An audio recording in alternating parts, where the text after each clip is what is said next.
In this video, we're participating in Value Slickness Week with Stirling Island Man, coming right up.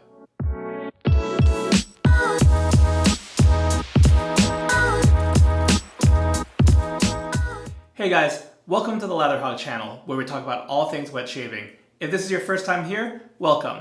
I'm your host John, and today we're doing a value shave. Specifically, we're participating in Value Slickness Week, started up by Shave 326, aka Ken. So I figured since we're going with software that hits above its price range, why don't I use the same criteria to choose the rest of my shave? So at the start of the video, I mentioned the software that we're going with today, and that's Island Man by Stirling Soap Company. You can see we have the soap and the splash, and Stirling's just been long known for its incredible value, price per ounce, whatever you want to call it. I mean, they have a staggering number of scents, and while they'll play around with testing scents and seasonals and limited editions, the good news is that the soap base here largely has remained the same since the inception of the brand. For the razor, I had to go with RazoRock Game Changer 0.84, and I've always felt like this series from RazoRock has hit above its price point. It's $50 for stainless steel razor, and I don't know, it's very comfortable. I've come to rely on it a lot, so Game Changer 0.84. And lastly, for my brush, a fairly new addition to my shave den, and that is the Simpson Trafalgar T3. I think the Trafalgar offers tremendous value. It has a very soft, plush knot, very dense, but that density also gives a lot of backbone. So for those who are fellow face latherers, perfect brush. Before moving on, if you're a fan of Stirling or a fan of Value Slickness, please be sure to hit that like button and leave a comment below. So as usual, I'll load the brush off camera and then we'll come back to build the face lather.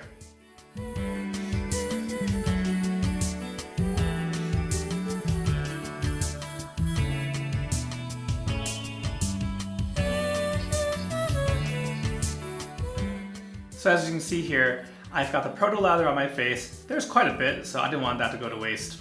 And then here's the load on the brush, about 30 seconds. And let's go into the face lather.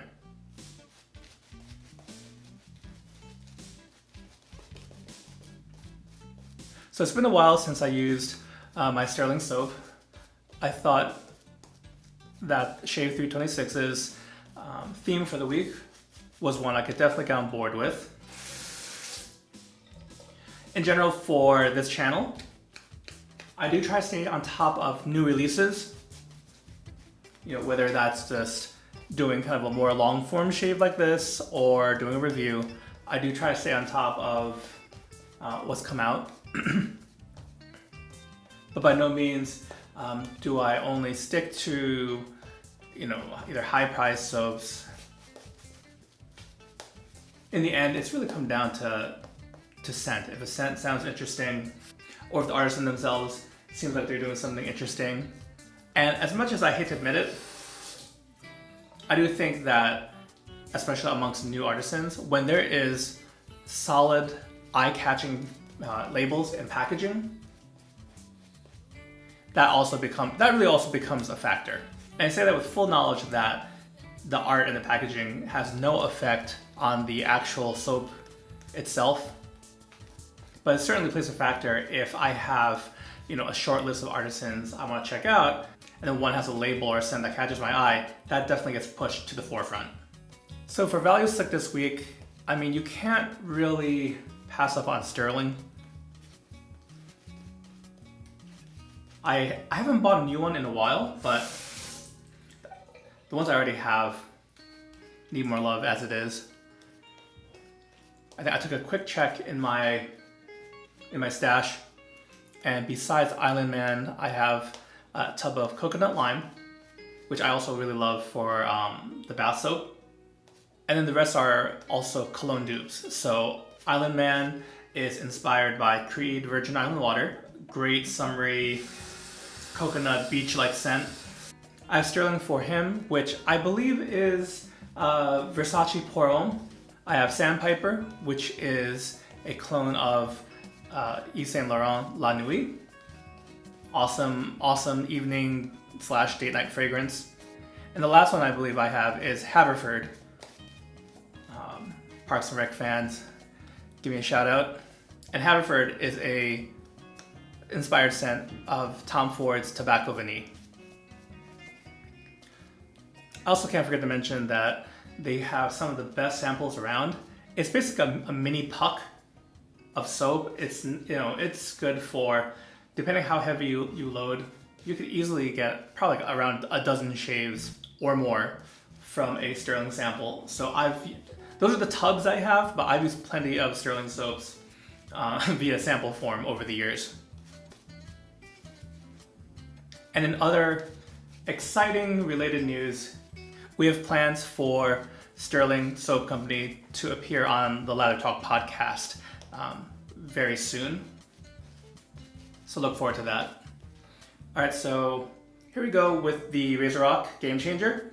I have 2 days of beard growth, maybe 2.5, a little bit more than normal. And the razor is loaded with a Gillette Silver Blue blade.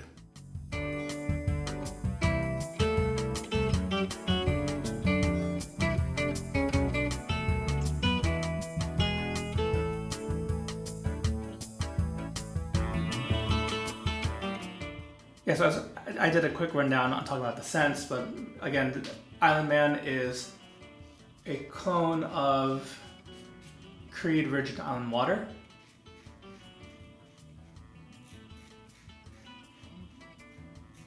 Really nice summery scent, I would say, and I think the way it's formulated, it can be enjoyed by men and women. So I did mention the bath soaps, which both me and my wife really enjoy.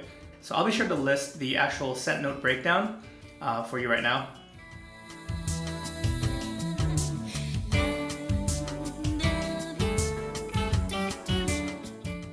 I think everyone's nose is, it's going to pick up on different things, and most of the things that this scent reminds me of are things to do with summer. So whether that be kind of a fruity pina colada type drink,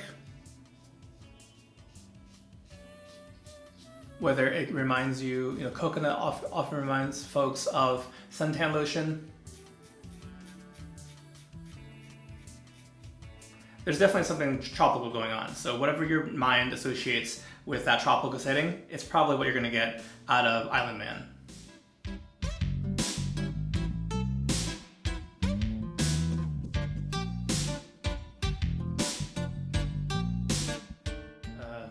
This theme, Value Slickness Week, was born out of a discussion over what are the most important factors for a good shave. As far as, my personal ranking, I would place technique at number 1 spot. And then hardware, your razor, straight razor, razor blade, as number 2. And then the software, whatever cream or soap that you're using, is number 3. Because really, what is the ultimate deciding factor of whether you have a good shave or not is your technique.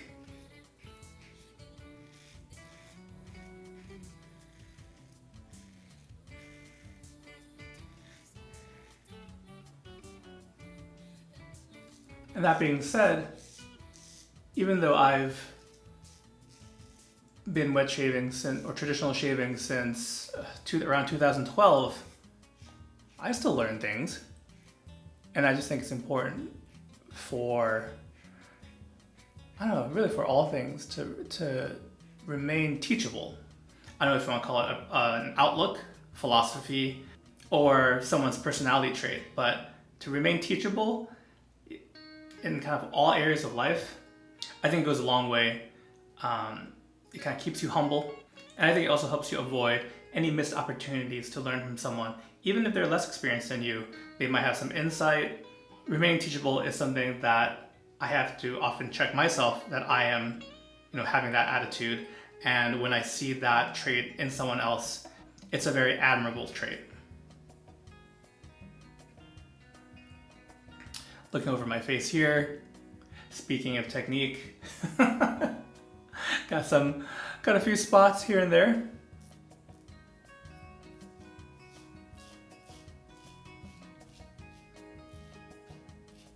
It doesn't matter how long you've been shaving, you can always cut yourself if you're not careful.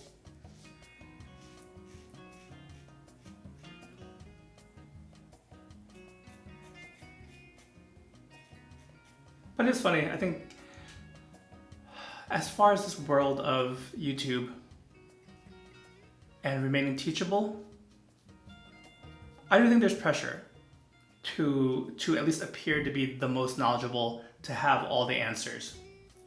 And friends, I do not pretend to know all the answers.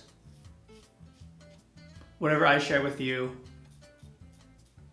it's trying to help you along the way, give you information about a scent, about a particular product.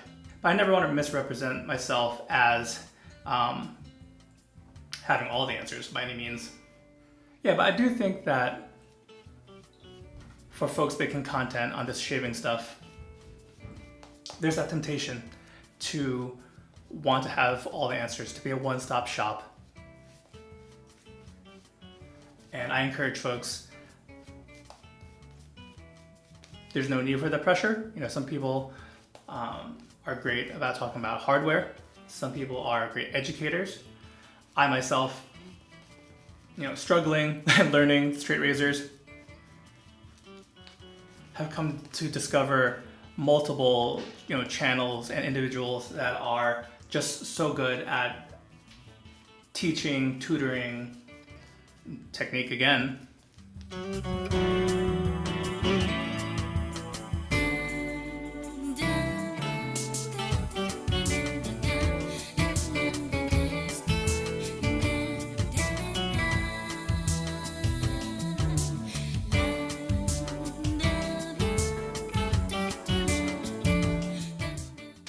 Gonna finish here with some fun blue aftershave. You can see my neck here. I got some spots based off those little marks. I think it's the main reason why I go between, do I like the Game Changer 0.68, the milder one, versus the 0.84. The 0.84 is not super aggressive by any means, but it's such a smooth shaver. I think maybe I just go too fast, especially in the sensitive neck area. It was one of those things where I was gonna buy both and keep one, but instead it's been over a year now and I still have both. I use both, so that's probably gonna continue, honestly. So my question for you guys today is, what is your favorite value shaving cream or shaving soap? And if you want to share what's your criteria, why does it make it value? I'd love to hear from you in the comments below. Alternatively, because Stirling has such a wide variety of scents, let me know, is Island Man one of your favorites? It's okay if it's not. Let me know what are some of your favorites from Stirling as well. All right, so that's gonna do it for today's shave, guys. I wanna thank you so much for joining me. Although I only got to talk a little bit about it, I do really value that teachability. So let's all remain teachable. Let's remain humble, compassionate. I think in the current times, those traits help to kind of ease the blow and ease the difficulty of everything going on in the world today. That being said, I hope you guys stay safe, take care, and I'll catch you next time.